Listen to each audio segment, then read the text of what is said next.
Hello students, welcome to my channel. इस video में हम क्लास 3 के साइंस ओलंपियाड का सैम्पल पेपर देखेंगे। ये सैम्पल पेपर एसओएफ जो इस ओलंपियाड को ऑर्गेनाइज करवाता है उन्होंने भेजा था। आपका जो साइंस ओलंपियाड होगा उसमें आपको 5 क्वेश्चन लॉजिकल रीजनिंग के मिलेंगे, 25 क्वेश्चन साइंस। अगर आप साइंस पढ़ते हैं शुरू से तो आपको अच्छा नॉलेज होगा तो आप इनमें सारे मार्क्स ले सकते हैं। और 5 क्वेश्चन अचीवर सेक्शन का मिलेगा। इसका एक क्वेश्चन 2 मार्क्स का होगा, बाकी 1-1 के होंगे। इसका सिलेबस दिया है तो ये सिलेबस है सेक्शन 1, 2 एंड 3। सेक्शन 1 में आपको रीजनिंग देखने को मिलेगी। तो रीजनिंग का ये जैसे पैटर्न होता है, एनालॉगी एंड क्लासिफिकेशन होता है, अल्फ़ाबेट कौन सा लेटर कौन कितने नंबर पर आता है ये पता होना चाहिए आपको। कोडिंग डिकोडिंग रहती है, रैंकिंग पूछी जाएगी। अगर आप एक लाइन में 5 बच्चे बैठे हैं तो ऐसे ही कुछ करके पूछा जाता है। ग्रुपिंग ऑफ फिगर, किसी भी फिगर शेप के बारे में पूछ लिया जाता है, कितनी लाइन्स हैं, जैसे ट्राइंगल, फिर स्क्वायर, पेंटागन, हेक्सागन, ऐसे करके पूछ लिया जाता है। मिरर इमेज पूछा जाता है। मिरर के सामने अगर 5 लिखा है तो आपको मिरर में ये कुछ ऐसे दिखाई देगा।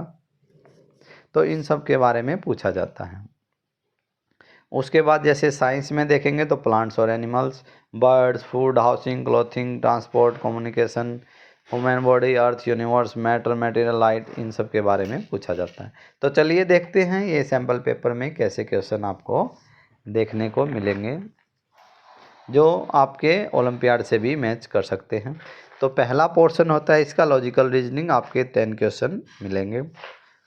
तो जैसे first question, which of the following clocks show the time 2 hour 20 minute after 9:40 AM। 9:40 में आपको 2 आवर और 20 मिनट आगे लेके जाना है, तब क्या बजेंगे? तो 9 और 2 11 आवर हो जाएगा, और 40 मिनट और 20 मिनट तो पूरा 12 बज जाएगा, इसमें 12 बज जाएगा। आपको ऐड करना आना चाहिए। 9:40 में 2 आवर 20 मिनट ऐड करेंगे तो ये तो 60 मिनट हो जाएगा, और ये 11, तो 11:60 को हम आवर में क्या पढ़ेंगे? 12 o'clock। उसके बाद क्वेश्चन नंबर 2 है, find the missing figure in the given pattern and given below. तो देखिए पहले क्या है, जो ये रेक्टेंगुलर शेप में है, फिर ट्राइंगल में है, फिर 2 रेक्टेंगुलर में है, फिर ट्राइंगल में है, अब की बार ट्राइंगल का मुंह ऊपर है, फिर रेक्टेंगुलर में है, फिर ट्राइंगल है, फिर रेक्टेंगल में है। तो रेक्टेंगल का इसका क्या रहेगा? ऑप्शन बी करेक्ट आंसर रहेगा। एक में डार्क ब्लैक है, एक में डार्क नहीं है, तो डार्क नहीं है वाला आएगा। ऐसे ही क्वेश्चन नंबर 3 है, find the odd one out. Odd one out find करने होंगे कि सब में अलग क्या है। बाकी तो फर्नीचर है, ये भी, ये भी, ये भी।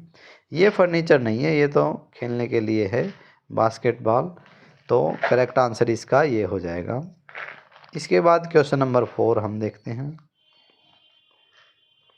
इसके बाद क्वेश्चन नंबर 4 है, what can be the reason that a taxi driver has to be more careful when driving on a rainy day on a hot summer day.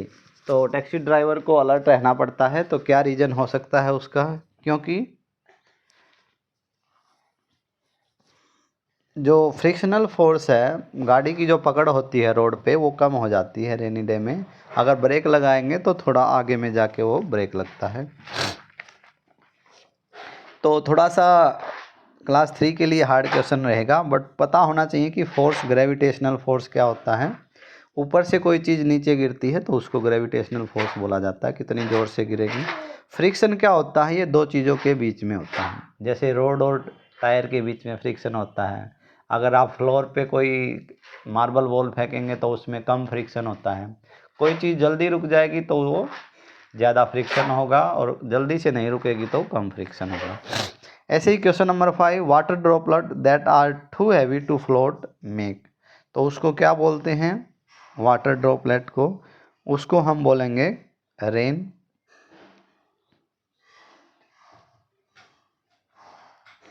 उसके बाद क्वेश्चन नंबर 6 है, which of the following sense organs given shape and support to our body and protect the important organ of the body such as lungs, brain, heart. तो किसमें ये सब shapes दी गई हैं ये आपसे पूछा है। तो ये शेप दी गई है ऑप्शन सी में। इसके बाद क्वेश्चन नंबर 7 है, डक्स हैव, डक्स के पास क्या होता है, बतख होते हैं, तो उनके पास आपको ब्रॉड एंड फ्लैट बीक्स मिलेगी। फ्लैट बीक होती है इसकी, किसी की शार्प होती है, फ्लैट होती है, लॉन्ग होती है, तो वो आपको पता होनी चाहिए किस बर्ड की बीक और फीट कैसे होते हैं। Question number 8, look at the classification tables on P Q R correctly represented by potato, chilli, mimosa, kiwi, plum, cotton, lychee, coconut. तो इसमें टेबल में देखो फ्रूट्स है, फ्रूट्स में एडिबल लेफ्ट साइड वाले एडिबल हैं और ये राइट साइड वाले इनएडिबल हैं। तो आपको बताना है कि इसमें सही करेक्ट कौन सा है। तो प्लम एडिबल है और कॉटन इनएडिबल है, क्योंकि कपास को खाया नहीं जाता और प्लम को खाया जाता है। तो एक जोड़ा सही था, बाकी क्या है, जो पोटैटो है, चिली है, दोनों ही एडिबल थे। मिमोसा, कीवी ये उल्टा कर दिया, लीची खाने वाला है, कोकोनट भी खाने वाला है, मगर पूछा ऐसे है कि एक एडिबल होना चाहिए, एक इनएडिबल होना चाहिए। तो आपको क्वेश्चन को अच्छे से पढ़ना है, तभी उसके बाद आंसर देना है। अगर आप अच्छे से क्वेश्चन को समझ लेते हैं तो आपके बहुत सारे क्वेश्चन इसमें सही हो जाएंगे। इसके बाद अचीवर सेक्शन है, इसका एक क्वेश्चन 2 मार्क्स का आएगा आपके, तो ये थोड़ा हार्ड रहता है, आपको अच्छे से इनका नॉलेज होना चाहिए। जैसे 9 क्वेश्चन है, when a seedling grows it depends on the seed leaves on nutrition until the first leave are form, which of the following graph shows correctly identify the changes in the mass of seed leaf, eggs and shoot over time। तो seed leaf और shoot, shoot क्या होता है, सबसे ऊपर का, पौधे में जो सबसे ऊपर का होता है उसको हम शूट बोलते हैं।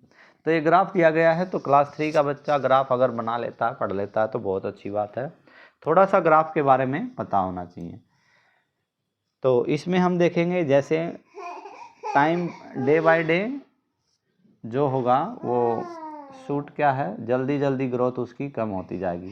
जो पहले जो ग्रोथ होती है वो बहुत ज़्यादा होती है और बाद में, तो ऑप्शन ए इसका करेक्ट रहेगा, ये सही ग्राफ है। उसके बाद लास्ट क्वेश्चन है, question number 10, observe the given picture carefully and select the correct conclusion regarding liquid X Y Z. 3 liquid हैं एक्स वाई जेड, तो इसमें दिया गया बैटरी से लाइट मारी तो इधर कुछ नहीं आया, यहाँ इसकी परछाई बनी है मगर कम बनी है, और यहाँ से लाइट मारी और इसकी परछाई पूरी डार्क आई है। ठीक है, तो डार्क कब आती है परछाई, थोड़ी धुंधली कब रहती है, और बिल्कुल साफ बिल्कुल भी परछाई नहीं आती। तो कौन सा लिक्विड कैसा है वो बताया गया। तो इसका करेक्ट आंसर ऑप्शन सी हो जाएगा, लिक्विड एक्स इज ट्रांसपेरेंट। जब ट्रांसपेरेंट होगा तो उसमें कोई भी शैडो नहीं बनेगी। और Z is opaque, Z opaque बोला गया है, और जिसकी थोड़ी सी बनती है वो मतलब इतना ज़्यादा ट्रांसुलेंट, वो उसको बोला जाएगा। तो इसका करेक्ट आंसर ऑप्शन सी है। हालांकि क्लास 3 के हिसाब से ये क्वेश्चन थोड़ा ज़्यादा डिफिकल्ट है। अगर आप और अच्छे से क्वेश्चन देखना है ओलंपियाड का लास्ट प्रीवियस ईयर का, तो मेरे चैनल की प्लेलिस्ट में मिल जाएंगे। शायद इतने हार्ड क्वेश्चन नहीं आते जितना इन्होंने सैम्पल पेपर दे रखा है। तो अब मेरे चैनल की प्लेलिस्ट में NSO क्लास 3 का भी होगा और NSO के सैम्पल पेपर हैं, वहाँ क्लास 3 में जाएंगे तो आपको बहुत सारे क्वेश्चन पेपर देखने को मिल जाएंगे। वहाँ से आप तैयारी कीजिए तो आपकी रैंकिंग अच्छी आ सकती है, आप नेक्स्ट लेवल के लिए जा सकते हैं। अगर आप मेरे चैनल पर नए हैं तो चैनल को लाइक करें और सब्सक्राइब करें। Thanks for watching this video.